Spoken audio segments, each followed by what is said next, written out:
28-ാം തീയതിയാണ് നമ്മൾ zoological park ഉദ്ഘാടനം.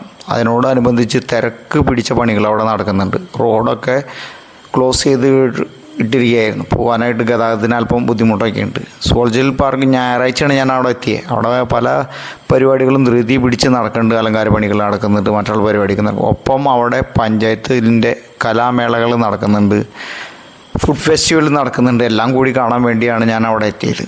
ചുറ്റും ഞാൻ ഒന്ന് നോക്കി, മനോഹരമാണ് സ്ഥലം കേട്ടോ. നല്ലൊരു സ്ഥലമാണ്. അതിൻ്റെ ഉള്ളിൽ എത്രത്തോളം ഉണ്ടെന്ന് നമുക്ക് പിന്നീട് ഒരു അവസരത്തിൽ കാണാം. ഉദ്ഘാടനത്തിന് എത്തിയില്ലെങ്കിലോ എന്നെങ്കിൽ ഇതൊക്കെ ഒന്ന് കാണാമല്ലോ നമുക്കെന്ന് വിചാരിച്ച് ഞാൻ ഫോട്ടോ ഒക്കെ എടുത്തു. അപ്പോൾ ഇതിൻ്റെ മെയിൻ കവാടമൊക്കെയാണ് ഈ ഭാഗത്ത് കാണുന്നത്. നല്ല പച്ചപ്പുണ്ട്, നല്ല കാര്യങ്ങളൊക്കെ ഉണ്ട്. സെക്യൂരിറ്റി കാര്യങ്ങളൊക്കെ അവിടെ തയ്യാറായിക്കൊണ്ടിരിക്കുന്നത്.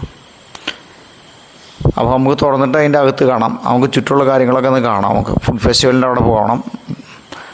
ഫുഡ് ഫെസ്റ്റിവൽ എന്തൊക്കെയാണെന്നും കൂടി ഇന്ന് കാണണം. അതുപോലെ തന്നെ നമുക്ക് കലാപരിപാടികളുണ്ട്. പഞ്ചായത്തിൻ്റെ ഉത്സവം, കലോത്സവം നടക്കുന്നുണ്ട്. പഞ്ചായത്ത് മേളയോട് തൊട്ടടുത്ത് തന്നെയാണ് ഫുഡ് ഫെസ്റ്റിവൽ നടക്കുന്നത്. വനസുന്ദരി കോഴിയൊക്കെ ഉണ്ട് കേട്ടോ. പക്ഷേ എനിക്കൊരു സജഷൻ ഉണ്ട്, അവിടേക്ക് ഒന്ന് നന്നായിട്ട് നല്ല രീതിയിലൊക്കെ ഒന്ന് നടത്തായിരുന്നു. ഒരു വൃത്തിയൊന്നുമില്ല, എന്താണെന്നും അറിയില്ല. കുടുംബശ്രീ എന്നൊക്കെ എഴുതി വെച്ചിട്ടുണ്ട്. അത്രത്തോളം എനിക്ക് അങ്ങോട്ട് ഇഷ്ടപ്പെട്ടില്ല. എൻ്റെ ഒരു സജഷനാണ്. പലതരം പായസം ഉണ്ട്, അത് നല്ല രീതിയിലൊക്കെ ചൂടാക്കിയൊക്കെ കൊടുത്താൽ നന്നായിരുന്നു. ഫുഡിനെ കുറിച്ചുള്ള ഒരു പ്രതീക്ഷ എൻ്റെ അവിടെ നിന്നപ്പോൾ പോയി. ഒരു കപ്പയും മീൻകറിയോ എന്തൊക്കെയോ ഉണ്ട്. പക്ഷേ പായസം കുടിച്ചപ്പോൾ തന്നെ എനിക്ക് അതിനുള്ള സകല പ്രതീക്ഷയും പോയി. അത് കാണുന്ന ഒരു നല്ല രീതിയിൽ അവിടെ അവതരിപ്പിച്ചിട്ടില്ല. ആദിവാസികളൊക്കെ കൊണ്ടുവന്ന് അവർ കോഴിയൊക്കെ ഉണ്ടാക്കിയിട്ടുണ്ട്, വനസുന്ദരിയൊക്കെ ഉണ്ട് കേട്ടോ. ബ്രോയിലർ കോഴിയാണ് ഇട്ട് കൊടുക്കുന്നത്. അവരെന്തൊക്കെയോ പച്ചമരുന്നൊക്കെ ഇട്ടിട്ടാണ് ഉണ്ടാക്കുന്നത്. അത് ഇവർ തന്നെ പറയും.